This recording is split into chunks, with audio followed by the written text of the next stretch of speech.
Hi guys, it's Stephanie. Welcome back to Yaya's Reading Nook.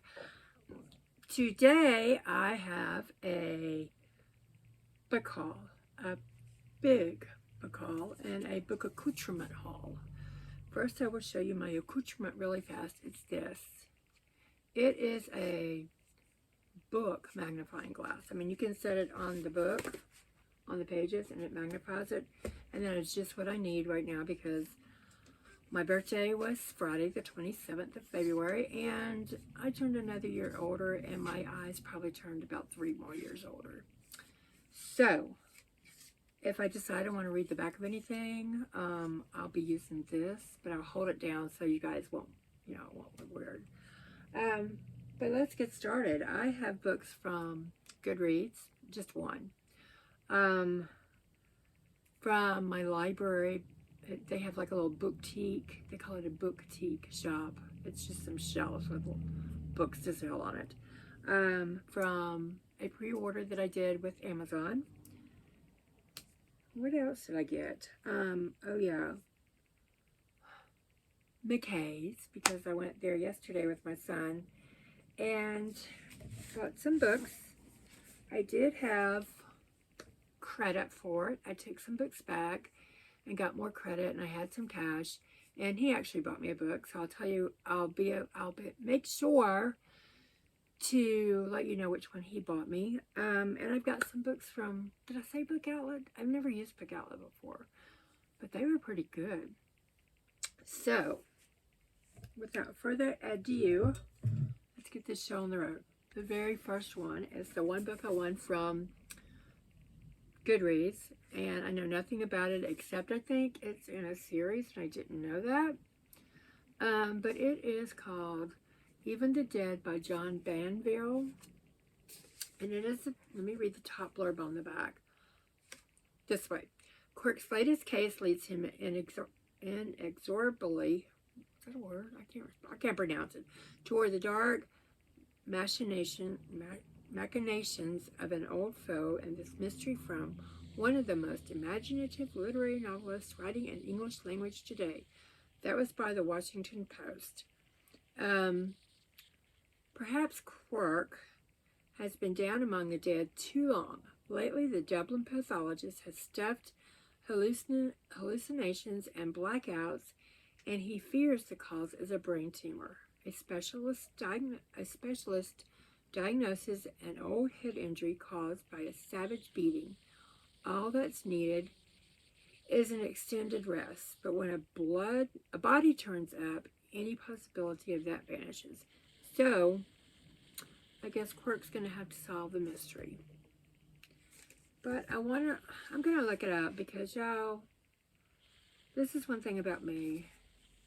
If it's in a series, I'm going to want to read from start to finish. Not 5 books into it. I don't know. But it was a Goodreads win. I didn't pay for it, so I don't care.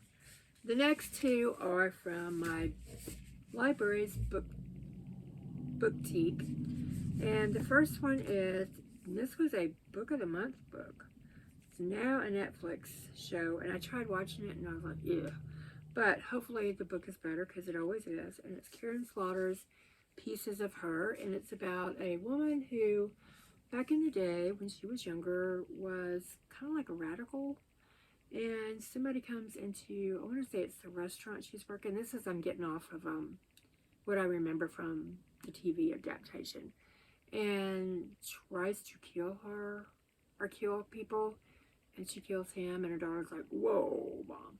Then her daughter starts finding out all sorts of things about her. Anyway, it's a Karen Slaughter book. I've started getting into Karen Slaughter. I've only listened to 2 of her books. But, more the merrier. The next one is called Perfect Little World by Kevin Wilson. And Kevin Wilson wrote Nothing to See Here, which was about a girl who's hired as a nanny, and the 2 little kids that she's hired to take care of, like, catch themselves on fire. They just combust, and it freaks her out. For her, the family thing. Anyway, my handy dandy thing. see it? No, good. Wilson's ambition alone is exciting. His writing has Houdini-like perfection where no matter how grim the variables, each lovely sentence manages to escape with all its parts intact. That's by the Boston Globe. Donated it to the library. So the next one I got from Amazon, and it was one of my auto buys, mainly because Carly, she's becoming bookish, had gotten I want to say she'd gotten an arc from it and liked it, but I just read one by Sadika Johnson. I can't remember what it was. My brain's just... Anyway, this one is Keeper of Lost Children, and its premise is the New York Times best-selling author of The House of Eve takes us from the rubble of post-World War II Germany to an elite boarding school in Maryland, where long-buried secrets bind together a visionary woman and heartbroken soldier and a girl in the search for her own true identity. So, I'm not real sure. I just got through reading one, and I can't remember what it was. So, anyway, I'm hoping this is a good one. Anyway, I'm really looking forward to it. Carly enjoyed it, so there's that one.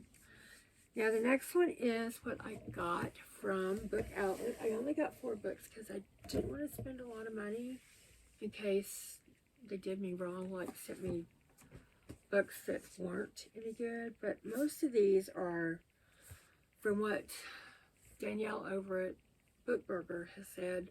They're new books, they're just overstocked. And some of them have like this little black thing on it. And I know that Books A Million, where they're discounting theirs, like say her newest novel that I just held up is coming out. If this is on there, there's a little dot, and I don't know what the dots mean. If it's like marked down 25%, then 50%, then we get rid of it. I don't know. But yeah, this is the first one I got, The House of Eve by Sadika Johnson. And this was a Reese's Book Club pick. I haven't had good luck with Reese or Good Morning America or even Jenna book clubs. But I'm really hoping that this is one that I would really like. 1950s Philadelphia, 15-year-old Ruby Pearsall is on track to becoming the first in her family to attend college. But a taboo love affair threatens to pull her back down into the poverty and desperation that has been passed on to her like a birthright. So, I can't wait to read that one. The next one I got was from Kelly Bowen. I've never read anything by her, and it's Tomorrow for the Brave. This is not, I don't think this is World War II. Well, 1939's.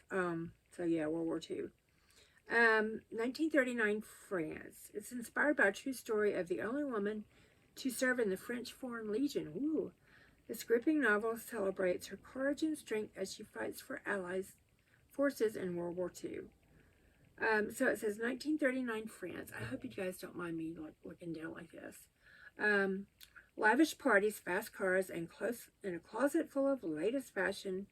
To the average eye, socialite Violet St. Croix seemingly has it all. But what she truly wants is a life full of measuring and purpose. So when France falls to Germany, Violet defies her parents' wishes and joins the war effort. Good for you, Violet. Good for you. It's kind of like The Girl Frankie and the Women by Kristen Hanna. Anyway, with her impeccable skill for driving under pressure, she is soon sent to North Africa to shepherd French Foreign Legion officers carrying valuable intelligence through dangerous territory. Ooh. But as the Allies encounter one mishap after the other, Violet becomes convinced that there's a spy in their ranks, and when her supervising officer is murdered, she realizes she might be the only one who can uncover the traitor and save the lives of countless soldiers on the front lines. convincing others to believe her is difficult enough, finding someone she can trust just might be impossible. So, I am really looking forward to this. I've never known anything about the French Foreign Legion except the French Foreign Legion. I never knew what they did, so maybe we'll find out. Okay, so this next one is called A Crown of Stars by Shanna Abe, and she wrote the book The Second Lot, Mrs. Astor, and that was a really, really good book. Let's see what the blurb says. A sumptuous, sweeping historical novel inspired by the true story of the unconventional stage and screen actress who sailed on the ill-fated Lusitania. Okay. Oh yeah, The American Beauty. And it was about a woman who married a rich guy, but she kept getting him to like buy her stuff. And then I think she divorced him, or he died. And she was like one of the world's wealthiest women. Anyway, looking forward to that one. And my final one was called, it's by Rachel Dodds and Lauren Meckling, and it's called The Memo. Let's see what it's about. Do you ever feel like your life doesn't measure up to everyone else's and wonder if you just didn't get the memo to help you make the right choices? And the top says, if you could rewrite your life story, would you dare? Okay. Jenny Green dreads her upcoming college reunion. Once top of her class, the 35-year-old finds herself stuck in a life that isn't the one she expected. Her promising career has flamed out, literally, and her deadbeat boyfriend is cheating on her again. Her friends seem to have it all figured out, enjoying glittering lives and careers that she can only envy from the sidelines. Did she just not get the memo that they did? As it turns out, she didn't. When she arrives at her alma mater for the festivities, she receives a text from an unlisted number. Jenny Green, please collect your memo. Somewhere on campus, a discreet female-led organization provides comprehensive memos to select students, a set of instructions that are a blueprint for success. The first time around, Jenny didn't receive hers. Now she's being given the second chance she wants, an opportunity to relive her life and make all the right decisions this time around, but at what price? So, I don't know if you've ever done this. I wish I'd have known then what I do now, so I would have went a different way. One of mine has always been, I wish I knew how much I loved art history or museums or being someone who worked in a library, because I probably would have got an art history major straight out of high school and hopefully would have been working for the Smithsonian or maybe even the Louvre, or would have went and got my MSL and been working for the Library of Congress or running a big bunch of libraries like in a large city. But I didn't, and I didn't. So, and I never have, and I probably never will. So the closest I can get is going to visit the Library of Congress when I go visit my son and his wife in New York. The closest I can get to working in a museum is going to the museums. But if I'd have done what I wish I had done, I wouldn't have my kids. And I wouldn't have my grandkids.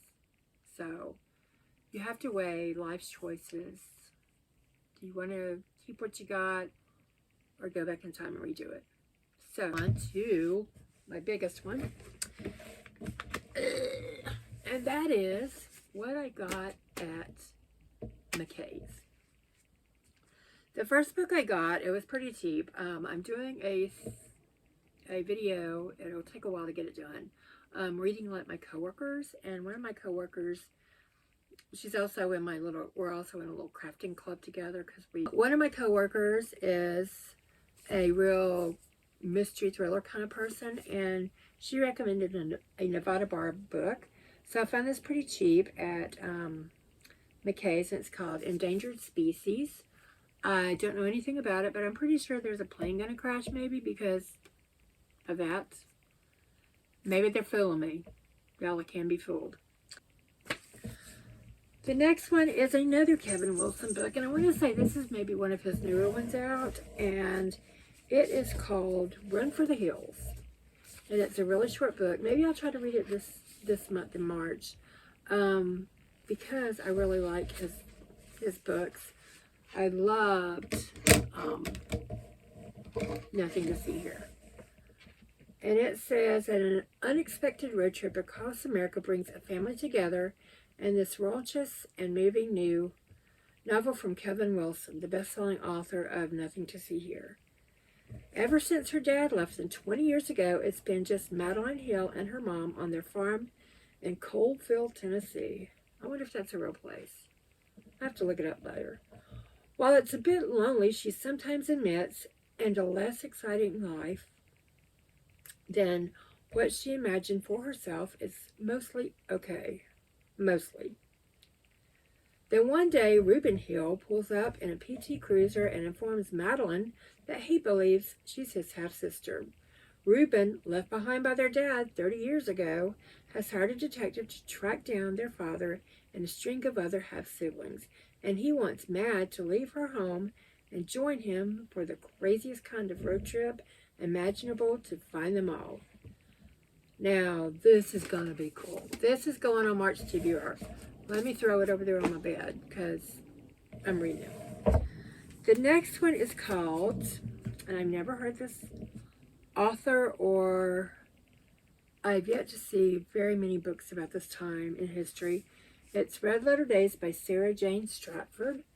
And this takes place during, it says, when two brave women flee from the communist Red Scare, they soon discover that no future is free from the past. Amid the glitz and glamour of 1950s New York, Phoebe Adler pursues her dream of screenwriting, a dream that turns into a living nightmare when she is blacklisted, caught in the red menace that is shattering the lives of unsuspecting communists. Desperate to work, she escapes to London, determined to keep her dream alive and clear her good name. There, Phoebe befriends a fellow American exile, Hannah Wolfson, who has defied the odds to build a career and successful television producer in England. Hannah is a woman who has it all and is now gambling everything in a very dangerous game, the game of hiring blacklisted writers. Neither women suspect that danger still looms, and their fight is only just beginning. So yeah, 1950s communist Red Scare. I've never read anything about that period, so I'm really looking forward to it. I kind of semi-studied it for maybe a half semester in college when I was getting my history degree, but I don't really know anything about it. The next one is, I want to say it's probably like a rom-com romance. Amy Popel, The Sweet Spot. And I picked it up because it was cute. I almost didn't buy it, but then I thought, why not? One divorce, one social media disaster, and one random baby, and 3 unlikely friendships. Welcome to The Sweet Spot. There's praise for it. Nobody I've ever heard of. But 3 women come together to help, I think it's kind of raise this baby that was just left on somebody's front porch. The next one I got was The Measure by Nikki Ehrlich. And I'm pretty sure I don't have to tell you a whole lot about it because this book has been all over the place since it first came out. And it's basically everyone wakes up one morning and on their front doorstep is a box with a string in it determining how long they will live. Will they live to be 110 or will they die tomorrow? And that's what this book's about. So, the next one, I've never heard of this author before, and I haven't even ever heard this book. But I like the cover. The cover's what pulled me in. And it's like Mother. And it says, I'm just reading the top parts because we're getting pretty long here.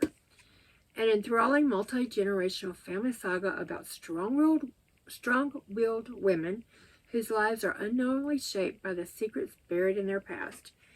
And it's Detroit, 1960.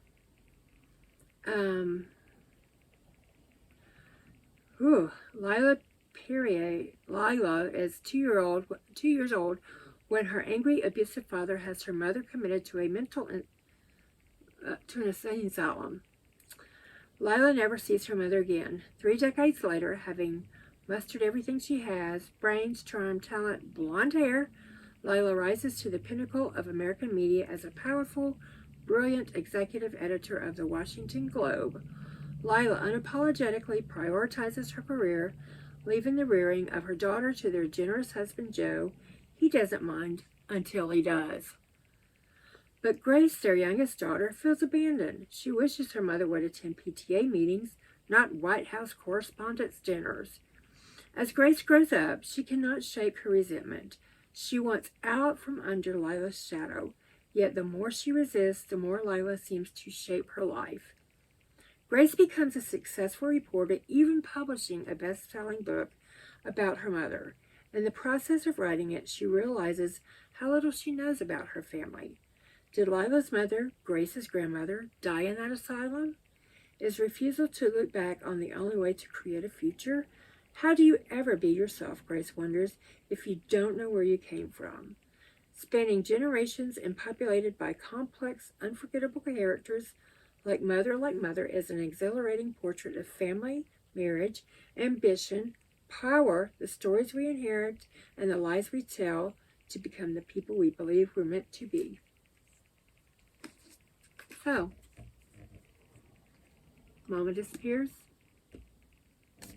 and then Lila basically disappears from her daughter's life. Well, isn't that special? Now, this last one, I know nothing about. I know who the author is. She wrote the book The Room, which was turned into a movie. And I want to say Brie Larson starred in it. It's been 10 years or so ago. But this is called The Paris Express. This is the one my son bought me. And it's signed. I'm trying to collect signed books. This is about something that it happened in 1895, the train wrecks. There's all kinds of people, like from billionaires to the poorest of the poor on here, and it wrecks. So I'm going to put that one on it because I really want to read it. I've never read anything like that. And then my last 3, I promise y'all, there's only 3 left. My butt's hurting from sitting on this stool too. Is a cozy mystery series that I found, and I found all 3 because there's only 3 out. It's called the Farm to Table series by Amanda Flowers. The first one is Farm to Trouble. I'm not going to read you all these synopsises. I wonder if Amy Marie's read these. I'll have to find out. The next one is In Farm's Way. And then the third one in the series is Crime and Cherry Pits, like Crime and Punishment, I guess. Yeah, so I have never read these. These are not that old, I don't think. Let's see. I am not going to try to hold these books up because they're almost as tall as I am. But I got one from every place I've been. We have, or ordered from. We have McKay's. We have a Goodreads win. We have Book Outlet. We have Slamazon. And we have my library. So, for those of you who have stuck it out, thank you so much. Jeez Louise, people. If you are not a subscriber and would like to become a subscriber, all you got to do is hit the subscribe button below. How many times can I say that word? If you like what you saw, I can see myself in this thing. Oh my God. If you like what you saw, how about give me a thumbs up? Hit the subscribe button. I said it like 5 times. And hit the little bell so you can get notified when I put my little videos up. Leave me a comment below if you, just to say hi. Have you read any of these books? If you have, what did you think of them? are any of these ones you would like to put on your TBR? I've already got 2 from my March TBR, and y'all, I don't do TBRs because I will try to do a TBR and I don't stick with it. I'm a mood reader, but I'm in the mood for 2 of these. So that's what we'll do. If you stuck around this long, thank you so much. I hope you have a really good weekend or week, and I will see you in the next video. Bye.